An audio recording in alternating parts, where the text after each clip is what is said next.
Do you guys know that in 2022, Blender was downloaded 17 million times? Crazy number. It's not the total number of users because some people are downloading every release in the year and then others are using a release from years prior. But the best guess of Blender's total user size is about 10 million. 10 million Blender users. But I now have to follow it with some rather sad news. Only about 3,600 of them are actually contributing to the Blender Development Fund. That means, and this is the scary bit, if you were to fill the Yankee Stadium with 46,000 Blender users, only about 17 of them would be contributors. Now, not only is this not a great look for the open source world, but it means that Blender is going to be developed slower than paid software. Like I mentioned previously that the texture painting features of Blender are rather limited and old.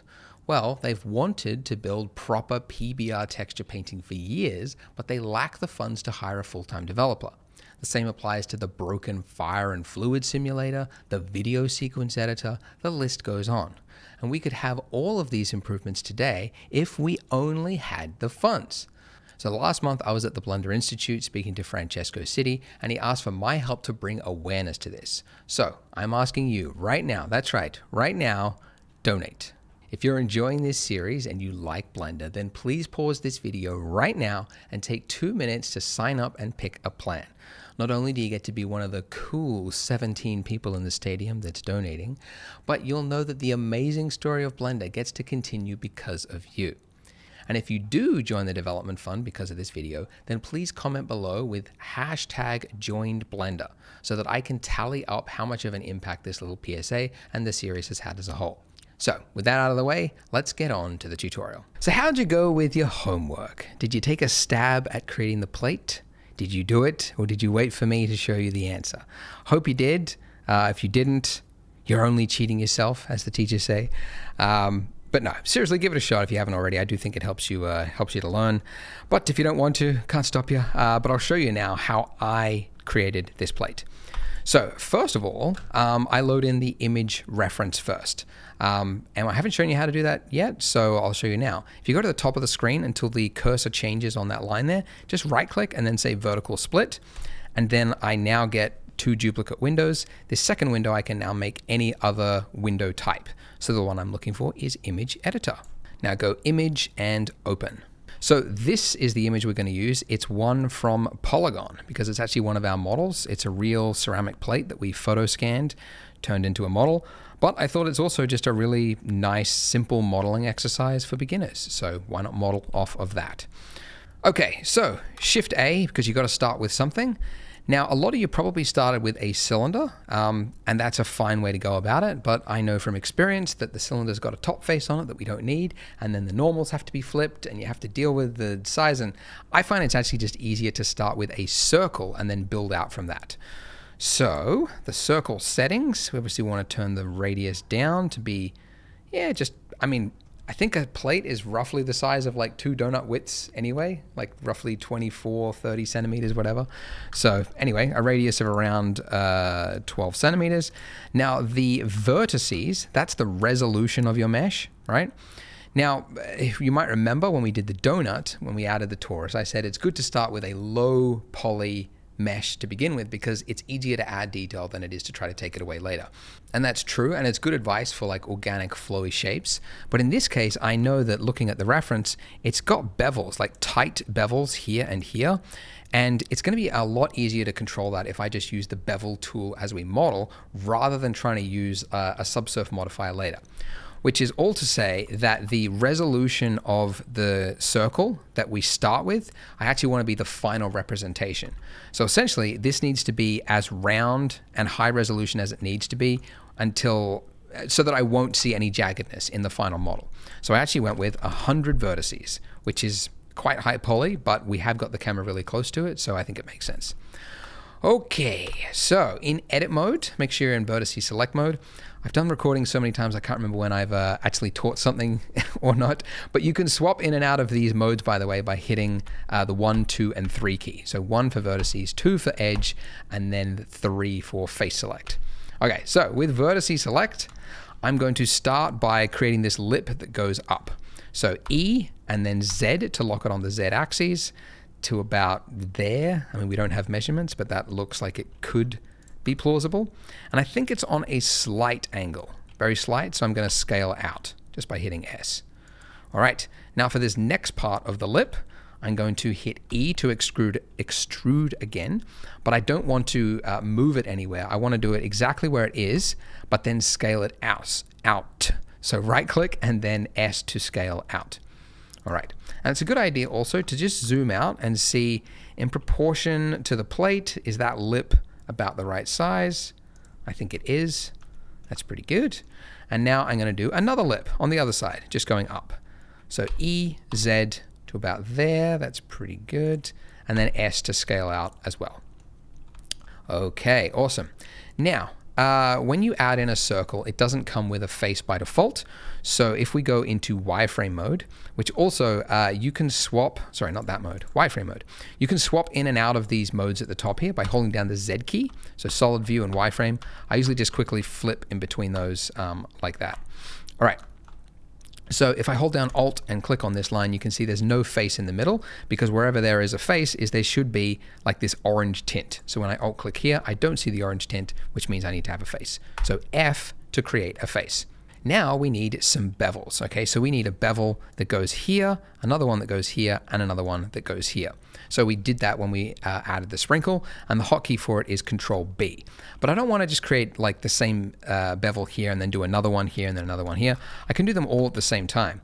So if I hit Alt and Shift and then clicked on these lines, if I did Control B now, I would get a bevel everywhere. But the problem is that I'm also getting the bevel on the lines that are going this way, right? Like these lines, which is not what I want. But it doesn't know that I don't want them there because those are edges that are also selected, right? This line that goes like that. So what you need to use is just a different tool. So instead of vertices select mode, I'm going to use edge select mode. And now when I hit Alt click on that line and then Shift Alt click on this line, it's only selecting those edges and not the edges in between.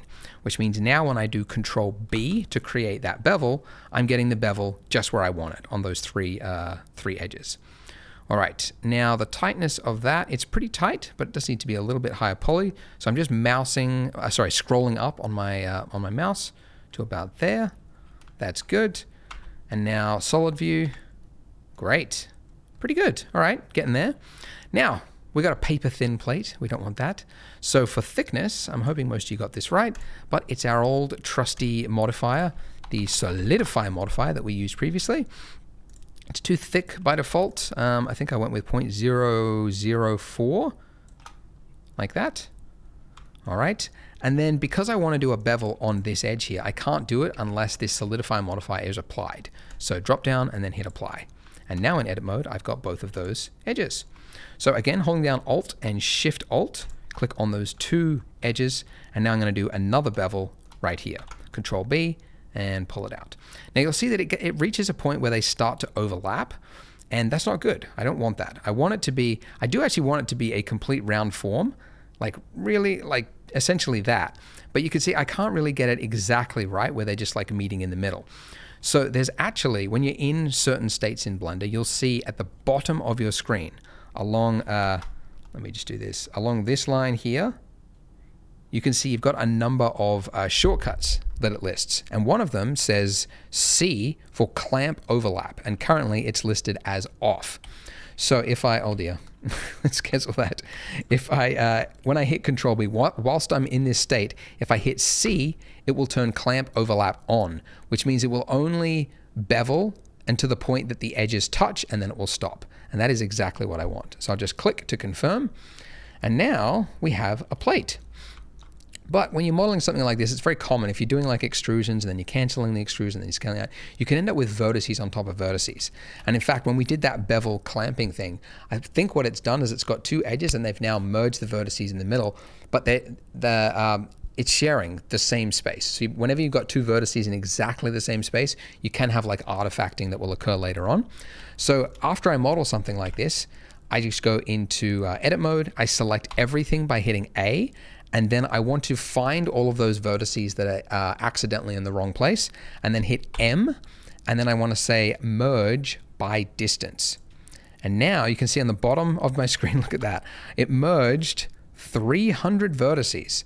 I've modeled this plate a few times. Sometimes it deleted like 400 vertices. Usually it deletes 100. Evidently, when I was doing the extrusion and then canceling it, I think I maybe did it a few times. So we had like 3 rings essentially in the exact same place. So that's why you do that step, because if we didn't, then you would have that and you wouldn't know until you see artifacts later on. All right, but that's it. We now have a wonderful looking plate, and we can close that. Oh yeah, I should show you how to close the window. So when you are closing something, you can go here on this edge and you can right click and then say join areas. The other way is if you go to the top right hand corner of the screen, you get this little like targeting cursor. And then if you click and drag left or right, that will also merge. It's just that's how you used to create windows in Blender. You can also drag out from it and that will split the view. It's kind of an old habit of mine, but most people just prefer to, like, until the cursor changes, right click and then say that. But I still do that sometimes, and then I forget I'm doing a tutorial and I have to explain it. All right, so the plate, we want to make it smooth. So right click, shade smooth. And the reason we have flickering right here is the top of our plate is overlapping with the countertop. So we just need to move this up slightly so that it's not doing that. And if you actually go underneath your countertop, this is usually a very easy way to quickly make it so that it's touching. You just have a little bit of overlap, and then, then it looks plausible. Awesome. We have our plate. Now, if I move out here, you can see this big giant arrow thing. This is our camera, and it's just too big. The visualization of it is so big that I've got lines in the way, and I don't like it. It's actually a pretty good scale for a normal scene, which is, usually tens or hundreds of meters, but we're so small that this camera is just too big. So in the camera tab, go to viewport display and then just turn down the size, right? And I'll go for, like 10% of what it was to about a 0.1. Okay, great. So what we want to do now is start laying out the scene. So first and foremost, I'm going to go into looking through my camera view, and I want to get the camera placement right. So hitting Shift tilde key to put me into fly view, and then just scrolling down so that you get really small movements. Not that small, so scroll up a little bit, all right? And then I'm using Q and E to just change the height of the camera to be roughly where I want it. All right, so I'm gonna have a stack of donuts. So I'm gonna have like one here, one here, one here. So I'm just making room for that, essentially. I shouldn't use this annotation tool. It's being replaced in Blender. Like the new grease pencil is gonna be pretty amazing. But anyways, it's the old annotation tool. So let's start stacking some donuts. So selecting the base donut and then shift selecting the icing. I'm going to duplicate that by Shift D and then moving it up along the Z axis until they start to touch. Now there is actually some new snapping tools in Blender that is pretty handy, but from experience, having tried it for this, there's so many like little pieces of sprinkle and everything that you're going to have overlapping anyway, because donuts are quite spongy. So they would be, it would be plausible that it would be like kind of squishing the sprinkle. So it's okay to have some clipping. So something like that is okay. Now I'm going to do another donut. So Shift D again, move it up along the Z axis to about there. And I want to make it an interesting stack, not just like a straight stack. So I'll move these around so that we've got kind of like an S shape, like that. All right, duplicate these again. So this is going to be a stack of 4, like so. And then this one, I'll pull back this way, rotate that, go down. All right, and pull it back a little bit. Okay, lovely. Now, looking from the camera, you can see a pattern that has emerged.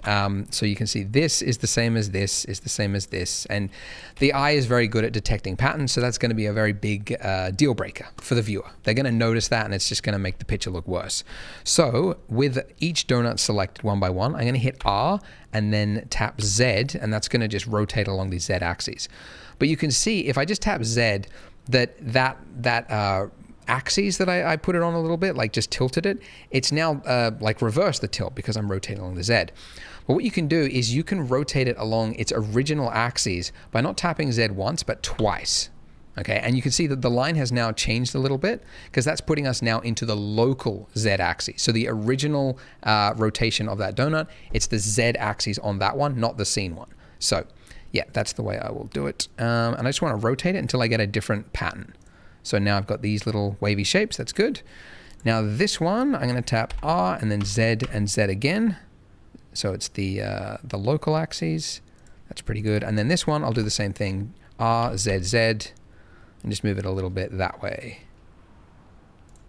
All right. And now it's a lot less predictable. Cool. And now the same thing for this one. So I'm going to do a stack of 3. So 4 and then 3 on this one. So Shift D, Z. And just coming in here. This isn't hard. This is just, it's just a little finicky, right? It would be good actually if you could use motion, sorry, not motion, like a simulation.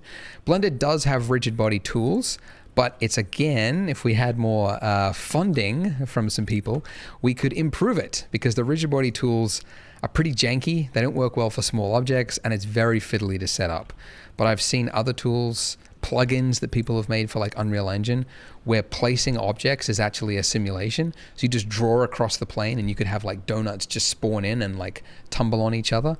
And it just means that you don't have a lot of this finicky hand placing of stuff. But probably for a simple scene like this, I would probably hand place the donuts anyway because you can finesse it a lot better than you would in a simulation anyway. All right, so just like before, making it, try and make it look interesting as I can. Move this one closer. That's pretty good. And then, so that we don't have the repeating shapes, R, Z, Z, like that. And that's pretty good actually. This one, it's a little bit further. Okay, I'll move that a little bit more. All right, there we go. Oh, did I not hit? Hang on, did I? Z, oh, okay, I thought maybe I didn't tap Z twice, but evidently I did. It's just, it's got this weird gap, which I kind of have to close now. Okay. Sorry if you can hear traffic. I am right next to a road. I thought, hey, I need an office. Why don't I get an office right next to a busy road with glass? But I'll be moving out of here soon. Planning to move country, if I can. I won't say where I'm moving to. No, I'm planning to move to the United States, actually. Looking to get a visa because I want to move to LA. LA, it's where all the other YouTubers are. And I don't know, every time I go there, I come back with like a bunch of ideas and yeah, so I'm moving if I can. Still waiting for a visa to be approved, but we'll see. All right, so I'm just making small adjustments here and there. All right, and the final donut that I will create, take this, I'll just take this bottom one, Shift D, and I'm gonna make a donut which is going to be like rotated to the camera a little bit. So yeah, let's move on one axis, Z here, and it's just gonna be like this. Because this is a much more readable shape that tells you exactly what it is. Because I mean, these stacks could make you believe that maybe it's bagels or like little mini cakes or something like that. So having this one rotated towards the camera makes it very clear that these are donuts. Awesome. All right, cool. Now, it wasn't supposed to be that we have round sprinkles on this side and then long sprinkles on this side. That's just because we were duplicating shapes. But because we've done this with geometry nodes, it's really simple to just swap it out to be something else. So this one here, I actually just want it to be the long sprinkles. So in your geometry node dropdown, click long sprinkles, and there we go. Just swapped it out. And now I can mix it up a bit. I can say this one here, I want to have round sprinkles. This one at the bottom, I don't want to have any sprinkles. So it's just a bare donut, because those do exist, right? This one, I'll say round sprinkles on there, and then I'll make this one long sprinkles. Yeah, and then maybe this one I'll delete it as well. So we get like two plain ones. That's pretty good. And there's a big gap here. I don't know why. How did that happen? What did I do wrong? Evidently I made a big gap. By the way, here's a tip. If you so if you just hit R, you're in like tilt mode, but if you tap double R, so you tap R twice, it's now in trackball rotation mode, which depending on your view can be what you want. So I just go there, double tap R, and I just rotate it towards the camera a little bit and pull it down. Maybe that's what I did. Maybe I lowered the bottom donuts and then the top ones didn't go with it. If you wanted to, you could actually parent the donuts to each other so that when you rotate or move one on the bottom, then it moves the one on the top. But I don't think it's really necessary, and it can be a little bit hard to work with as well. So yeah. Oh, they're now touching. I got to move them apart. Yeah, something like that. Awesome. Now the countertop, I'm going to scale this out until the edges of the countertop, like this edge that is here, and then this edge that are here, are just outside of the frame. Because our camera, I mean, we are going to add a camera animation so that it goes down, but we're not going to be like doing a 360 pan of the donut. So we're not going to be able to see the rest of the scene. So we don't need a kitchen countertop that stretches all out this way. It's just a waste of resources. So we're just going to literally just stop at the edges of where the camera can see. I used to think when I was starting 3D that that's like lazy, but now I'm like, no, that's like how you use your resources properly. Otherwise you end up doing stuff that nobody ever sees, which is actually a pretty common problem in the industry. People over-engineer models and things just in case the camera needs to be close, and then it never does, and then, yeah, anyway. Now, I do want a backsplash for this, so I'm just going to duplicate the bottom plane here. So Shift-D, pull it out to, you know, roughly there, and then I'm going to hit R and then X, so I'm rotating it along the X-axis, and then just holding down Control to snap it to the nearest 5-degree increment. And in the top left-hand corner of my screen, I'm just looking for 90. And there it is. So I do a single click. I'll move this up like so. And now we have a backsplash. And the final thing we'll do before moving on to the next tutorial is create some different donut colors. Now you could actually do the same thing as we did for the sprinkles and create that random through color ramp option for this. The trouble I've found with doing it for the donut icings is that you can sometimes just end up with a bad batch where you've got like a string of like yellow donuts and you can't change it because there's no sample option for the random thing. So I find it's better if you haven't got enough objects to instead just manually set up the colors. And it also just allows you to finesse it as more of an artist. So a long way to say, we're gonna create different materials for each of the different icings. So the one that's already there, we'll just call it pink icing. And now, so I definitely want that one to be pink, which means these ones that are directly behind it, I definitely want to be a different color. So I'm going to click the little number to make it a single user, and I'll call this one blue icing. And then the color, I'm going to make it a kind of an aqua-ish color. Let's go into material select. There we go. This one here, I'm going to make it a yellow icing. So clicking the little number next to it. There we go. Yellow icing. And then about there, that's good. And then this one at the top, I'm going to make it chocolate icing. Click the little number. Chocolate icing. Let's go brown. Yeah. It's like how saturated, how warm is chocolate. I mean, I guess you could have like a really desaturated chocolate that's just very dark. But I think it's the more saturated, it kind of looks like milk chocolate, like the kind of delicious, not the really super dark stuff, which I do actually like as an adult. Hated it as a kid, but now, I don't know, normal chocolate is just way too sweet. Okay, that. Now the top one, I'll make that one pink. Yeah, that's fine. And then this one, I'll just make it blue icing. And then this one, I'll make it yellow icing. Oh wait, now I've got it's blue and yellow and yellow. That's not good. So this bottom one, no, the middle one. Yeah, yep, middle one, I'll make it chocolate. Bottom one, I'll make it blue. Just trying to get like a nice, no, I've got pink and pink next to each other. All right, maybe this one will be yellow as well. That's too yellow. All right, maybe the bottom one can be pink. There we go, that's better. All right, so I don't have any like, it now looks more natural, which is just more random, I guess. No, less random, because I'm like manually finessing it myself. So it's less random, but it looks more random in a way. Anyway. Finally, before we move on, let's start labeling our objects. So first of all, I want to make sure that my plate is inside of my environment collection. So I will now call this plate. This bottom one, I will call it, let's call it counter. And then this back one, I'll call it the backsplash. Backsplash. Awesome. We have done it. Oh, we do need to give a material to our plate as well. Can't just have it as a default material or else it'll look terrible. So new material, and the first thing I want to do is adjust the roughness, and make it look kind of, yeah, shiny like the ceramic plate. Let me just load that up actually one more time. There we go. Use that as my reference. So it's somewhat shiny. And then also I want to give a subsurface because ceramic does actually have a little bit of that, that creamy bleed through of the light. So I'll turn my weight up to 1, radius all set to 1, and then the scale 0.001. So a very small amount of subsurface scattering, and it'll just help it a little bit. The color, I'll also turn down it to make it a little bit not so white, and then I'll make it slightly yellow, a little bit yellowy, creamy color, just like over there. If you want, also, you can buy the plate. It's just not a free model, but it will add realism to your scene if you want to have a plate that is actually real and photo scanned, and it's got all these little speckled little things and divots across it if you want. It is optional. All right, so that is it, guys. Join me in the next part, and we're going to get into lighting. I'll see you there.